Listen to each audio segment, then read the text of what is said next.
స్క్రీన్లో కనిపిస్తున్న అన్న ఎవరో తెలుసా మీకు?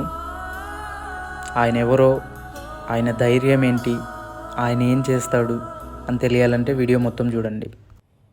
అందరికీ షలోం. అన్న పేరు రమేష్ అన్న, రాయచోటి, కడప.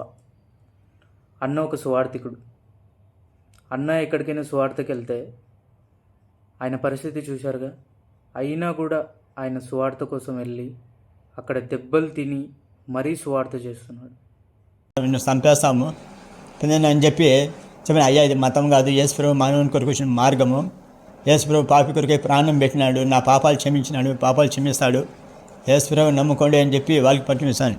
వచ్చేసి పత్రిక చూసి వాళ్ళు పత్రికలు చింపేసి చంపలు వాయుగొట్టేసినారు.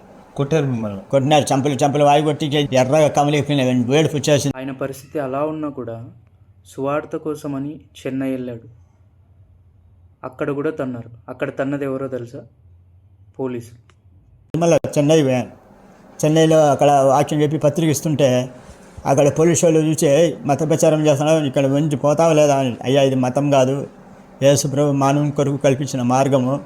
యేసుప్రభు నా పాపాలు క్షమించినాడు, నరకమును తప్పించినాడు, నువ్వు నమ్ముకో, యేసుప్రభు నమ్ముకో, పాపాలు క్షమిస్తాడు, నరకం తప్పిస్తాడు అన్న. మాకే చెప్తావేమో, అన్ని చూసినాడు అని చెప్పి లాఠీ తీసుకొని కొట్టినాడు. కొట్టారు? లాఠీ తీసుకొని కాళ్ళు చేసి కొట్టారు. కొన్నప్పుడు కాళ్ళు వాసిపోయింది, అడుగు తీసి అడుగు పెట్టలేని పరిస్థితి వచ్చింది.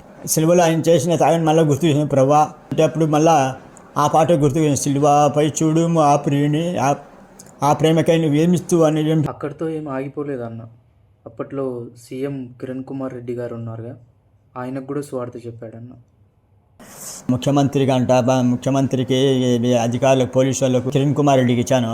కిరణ్ కుమార్ రెడ్డి గారికి ఇచ్చారు. వాక్యం చెప్పి పత్రిక ఇచ్చాను. వాక్యం చెప్పి పత్రిక ఇచ్చారు. అయ్యా, యేసుప్రభు నమ్ముకో, యేసుప్రభు నా పాపి కొరకు ప్రాణం పెట్టినాడు, పాపాలు క్షమిస్తాడు, నరకం తప్పిస్తాడు, వాక్యం చదువుకోండి అని చెప్పి 10 స్వార్థ ఇచ్చాను.